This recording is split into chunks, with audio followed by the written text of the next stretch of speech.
Now today is going to be a very challenging day and hard for me to sequence up to get the most out of the day. The reason is they predicted rain all day and I wanted to do some of Luciano's work and at least find out if the parts were going to be salvageable without having to strip them down to bare metal. So that was job one today. And I got half of the wheel stripped down and ground down and sanded. I need to do the other half today if I have time. If not, we'll postpone it. There's no rush on this. That's the beautiful part about doing this stuff in the winter. There really is no rush.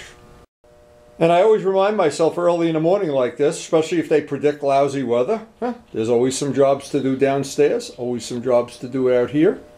Right now I think we're going to try to get that test done on Luciano's stuff. And as always, sequencing up a day. Trying to make the most out of whatever weather and family obligations come along today. So the challenge every day is to figure out how to use this day efficiently. And since it's not raining yet is a big word too, I thought what I'd do, just for my own experiment, is to take this part, do a very light sanding on it, see if I can get the sealer primer to go over it without having this happen. Then if that happens, then I can sand this down, prime it, and assuming it's not raining, I can sand this down and prime that too.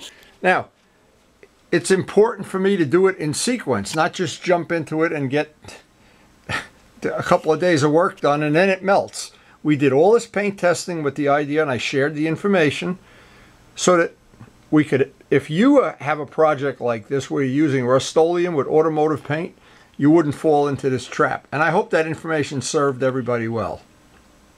So what I'm going to do, I'm going to take some 1200 Rhino wet sandpaper. Just try to scuff this. This has a gloss to it, and a gloss is not going to be real good for paint sticking. Sometimes you go over a glossy surface and the paint just peels off like saran wrap. Well, we want to try to get this that we have a little bit of an etch to the surface. 1200 worked well in the past when I've done these kind of repairs. And then the main thing, we want to see if that sealer primer is going to be a good choice on this. If it isn't, then we got to go to plan B. So while I'm doing this, I wanted to pass on I think some really good information a lot of people might not realize about paint. Now, because I worked for Randolph for a few years, well, I 3 or 4 years anyway, what I learned from being part of a paint development on the Brodak Dope project and meeting with several times at Randolph Products, used to be blocks from my house in the next town over. But one thing I learned is that these products, like this Rust-Oleum, if you have a can of Rust-Oleum that's 5 years old, it might not exactly be the same as the one you have now. The reason is the government mandates certain chemicals not be used again. MEK, just to name in one. Acetone, the EPA wants those chemicals out, and obviously to clean the environment up, not a bad idea, but a lot of times the paint turns into dishwater.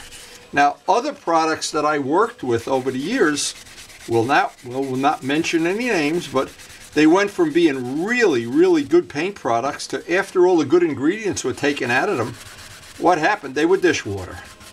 And then that's why Brodak Dope took over the industry. And they were the #1, they probably still are the #1 seller.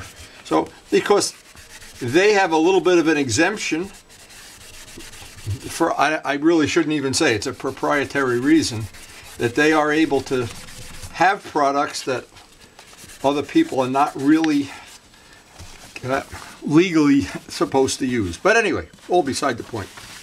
It's proprietary information, so I don't want to get involved in it. But here's what I want to do. I want to take this right outside. I'll tack rag it down.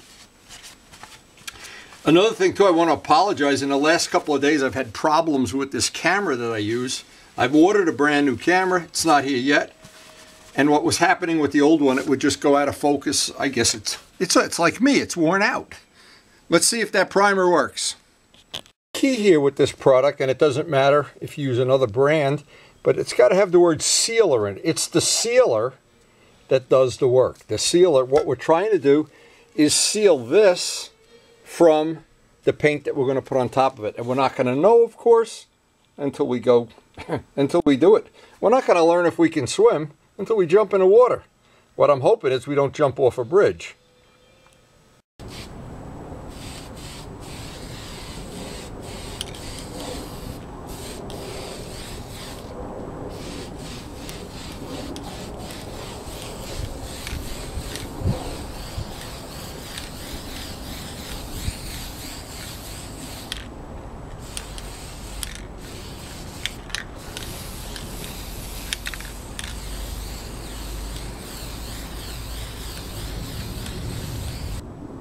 So the plan is to put 2 coats of primer on about 20 minutes apart.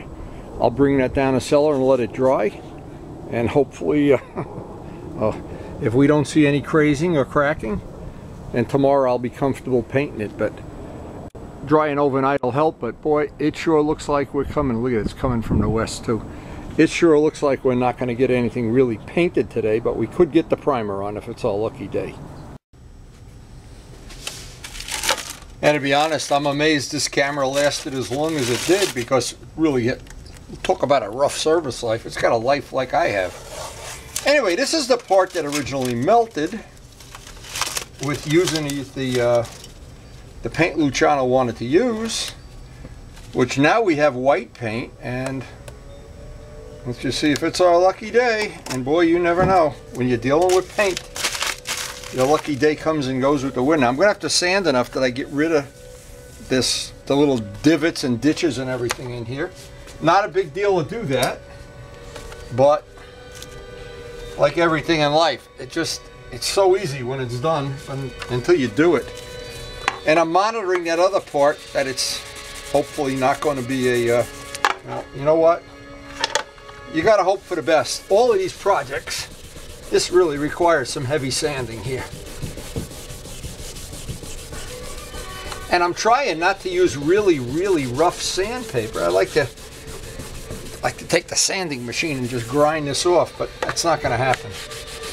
Then I'm inviting more problems with having the deep ridges go in there. And actually, it doesn't even matter if I have this ridge, because the ridge will be on the part. We'll find out. Here's another tip. Whenever you have plastic parts, radius that edge off. That edge is where the paint will start to peel or chip. Every time we paint or sand, I want to do that edge. Boy, if it doesn't rain in the next hour, we will really be lucky. And sometimes we do beat the weather. But most of the time, the weather wins.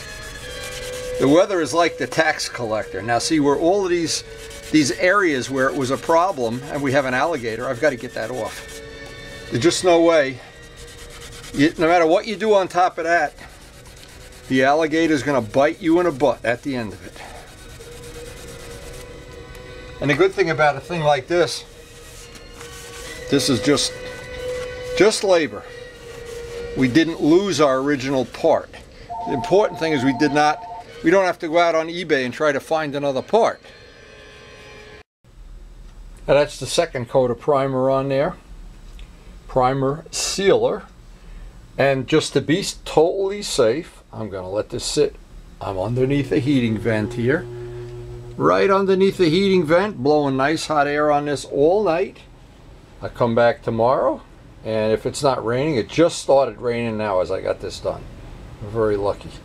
And then if that dries up and I can put paint on it without a problem, then I'll spend the time, sand down a tank, put 2 coats of primer on the tank. I'm doing this one step at a time, because when you're wrong, see, if you get to this position right here and the paint melts, you're throwing your whole winter away. That's basically a whole winter's work. But right here, we only threw away one day by having to deal with this Rust-Oleum. But this Rust-Oleum thing, I know, I've been around the block a few times. It's very tempting to take a $5 can of paint and want to paint it and have it look like, it's not going to look like that. But you say, oh, it'll look good enough. But then when if you don't have a problem, and the problem is that sometimes you don't have a problem. But then when you do have a problem, it's like, a good example is guys that ride a motorcycle in their underwear. That's all fine and dandy, and they're all comfortable, and everybody's happy until the day the guy slams on the brakes in front of you. You go over the handlebars, and now you're it's like falling into a belt sander. That's a good analogy. Anyway, I thought the day was going to play out a lot different though, but Karen told me that the party is over early today, so we're going to pick this up tomorrow. And as always, looking at this, I'm just happy the way that project worked out, and I'm going to be even happier when I can resolve this for Luciano. And we'll know in the morning.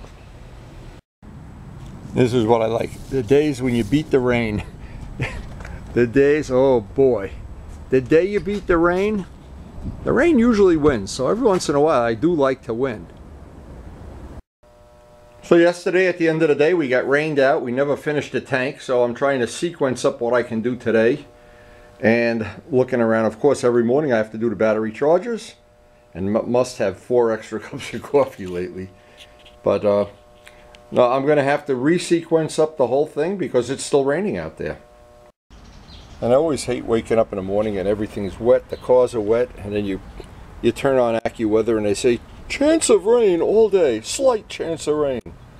It's going to rain all day. So this is why I always have to try to separate my life into, can I paint outside or not? I don't think I'll be able to paint. Maybe I can get that tank prepped today. Not really complaining. I like every day to be just a little bit different. And I do. I keep forgetting I still have to do the second side of the wheel. That's a whole day, at minimum a whole day. And something I always try to do is make each day different than the day before and not turn my life into Groundhog Day. Today will be like that, I'm sure. So as I try to lay out the day, I'm very happy about one thing. The side covers sat overnight under a heating vent. They are absolutely perfect. No indication of anything melting or crazing. And they are basically ready. We got a brand new can of paint. I'll use up the old paint first. Now, I could sand this down, but again, I have to make a decision here based on what Karen says today. I have plenty of sealer left, so I guess if it stops raining or I can't do this while it's drizzling, it's really just drizzling now. It's supposed to stop later today so I can get this all prepped up, sanded down, ready, so the minute it stops raining, I can get some primer on it, because my goal was to have all of the primer dry at least one day before I put paint on it. So I'm just trying to stack the deck in my favor. So if that happens, then I could work on the wheel for a little while, and I really still have at least a full day, maybe a day and a half on that, and then it'll be ready to pull the tire. But this was a great idea, leaving the tire on. I wonder why I never did that before, until all of the grinding and everything is done. That worked out to be a great tip. So I just have to hear from the boss. I'm going to go up and have coffee with the boss and then see what she says I can do today. That's what I like about being in labor. You don't have to make these decisions. Okay, I'm starting with a brand new piece of 1200 sandpaper. I really want to, I want this to be really nice. I know Luciano's got his heart tied up in this project, and it's unfortunate that we got to do a little backpedaling here, but have no fear. In the end, the alligator's going down. Anyway, the information that I try to put on the videos with the paintwork especially, some of it can be boring, some of it can be redundant, but boy, the day you need that information, the day you're painting your project, and all of a sudden you look and there's a, yeah, then it's good that I've got this information. Number one, and it doesn't matter who gets it to you, it's just important that you get it. If there's other people on eBay, I'm sure they're eBay. I'm back to eBay. The information, a lot of times there's something you really want to know and nobody has bothered to share it. That has the answer for you. Well, that's what we're trying to do. But this whole tank, I'm going to carefully detail it out, because the Rust-Oleum that's on here is really orange peely and it's very pebbly.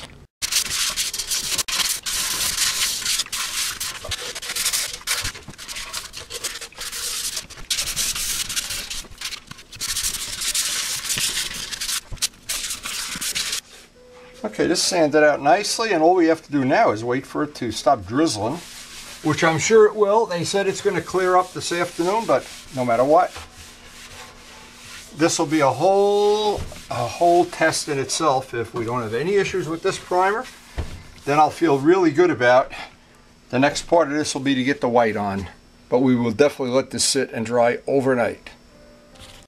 Again, the whole key here is the word seal. And what we're going to do is give it 2 coats, assuming it doesn't rain. I'll have to bring it downstairs in between coats.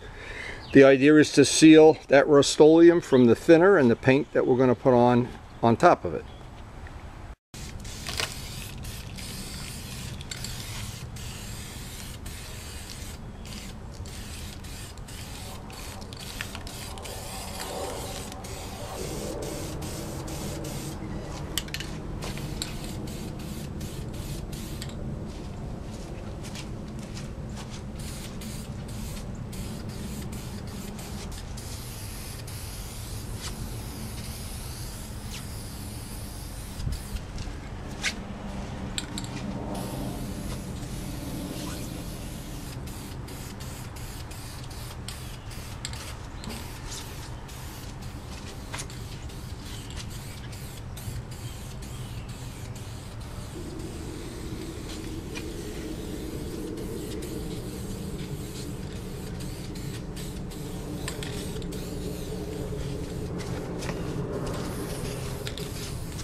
Okay, now there's 2 coats on that. It doesn't look like we have any issues here. I've stopped and had a cup of coffee to make sure this was tacking up just the way I want. If I see any bad spots, there's no runs or anything. And the idea whenever you prime things is get the coats on light. This is a light coat.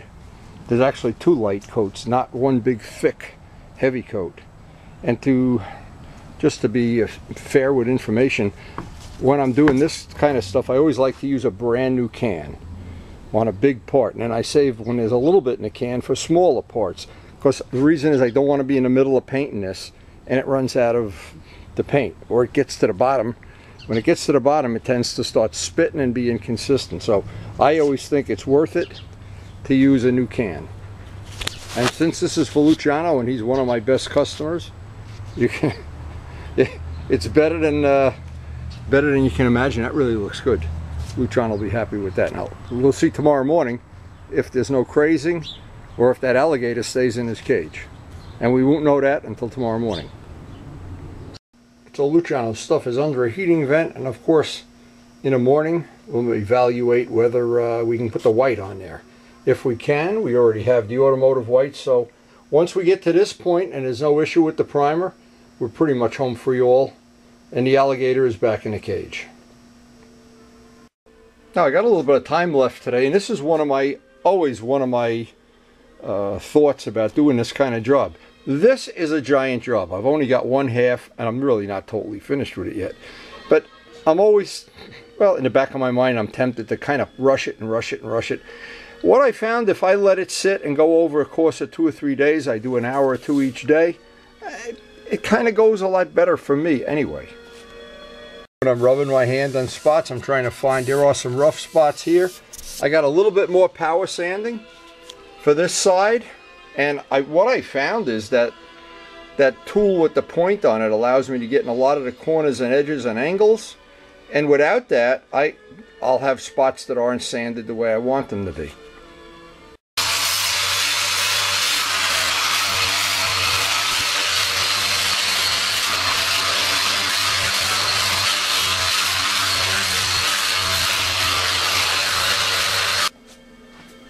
Now, just to finish up this side, I'm going to take some wet and dry. This is 220. I just want to clean this up wet. I've got as much of it done as I possibly can with the power sanders, and I've got about 45 minutes, an hour. I'll detail this out as much as I can, and pretty much then we're ready to flip it over and do the other side. So what's good about this is I've gotten the bulk of it done with the machines. I've figured out that for this particular wheel, that pointy sander is doing the best job of all of the tools. And now I don't have to get out every sanding scratch here, because the self-etching primer has filler in it, and the self-etching primer will, once it's rough like this and there's no oxidation, it sticks like glue. And that's, of course, the objective. Now this, I see there's still some areas as I'm going along. I just keep feeling for them, and when I see something I don't like, get out the sandpaper. This area in here, I'm sure is going to be one I'm going to work on for quite a while. In these little corners and edges, because I want to have a radius around here. I want that to be, it'll pick up the light and go right around there, which the stock wheel is just. So we're going to work it a little bit more by hand, but fill up the day with maybe another hour of this. Now, at the end of this, I'm trying to finish this side up today with a soft block, trying to get the last of the little imperfections out of this. It's amazing how much nicer to me this wheel looks. I'm even if you polished it, it would look so much nicer than those rough castings. Wow, this looks so much nicer when this is painted gloss black and has that yellow band around it.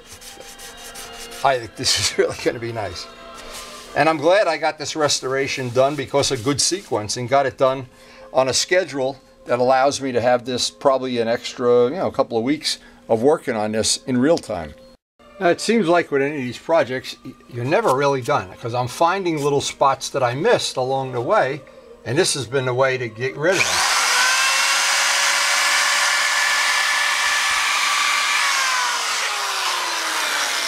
And then, of course, I go over it with the 220 wet.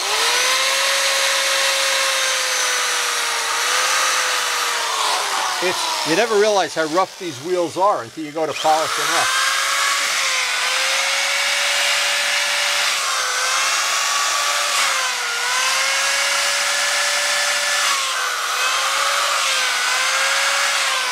But we'll have every one of these flaws out before we're done.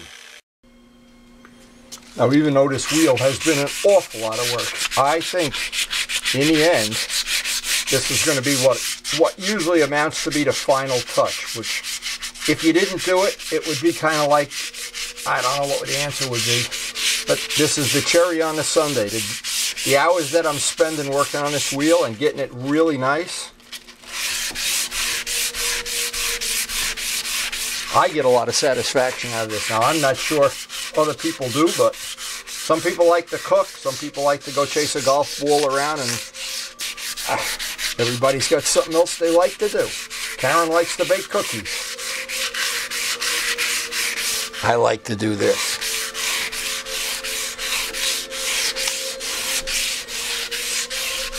Anyway, the point I'm making is, when you want these things, there's usually a price to pay, and it's usually more time than money. And this one's really coming out. If you only could see this in real life, this is really coming out nice. And one final thing I found really just came out the right radius is a sticky back sandpaper. It just couldn't have been a better radius than that, so we could get a final. This is really, we're right at the end of this side. But being able to do this, just anything you can do to make this a little bit easier. And again, I'm approaching this job as if time did not exist. I'm not trying to get done on some kind of tight schedule or anything.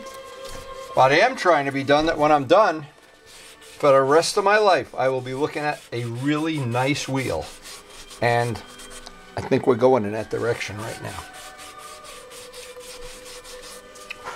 So whenever you have to adjust the diameter, just peel off some more sandpaper, because obviously we use this all the time. Sticky back paper is nice. It sticks to your finger. And then the final little bit, you can just get in there by hand. And we're closing in on having it. We're at the end of this day. And the last couple of days, we have made some real progress here. And I hope we've gotten Luciano's alligators put to sleep. And they don't come back. And we got Steve's fish eyes put to sleep. Solving paint problems. It's never easy, but somebody's got to do it. So in the last couple of days, we have gone from, try to even show this side. I don't even want to look at it because we still have half to do. Second side always goes quicker though. We've learned a little bit. We've tried to share a little bit. And Luciano's parts look like tomorrow, assuming it's a paintable day, we'll get them in white. and we've solved another problem. So, and may your problems be none. Anyway, thanks for watching.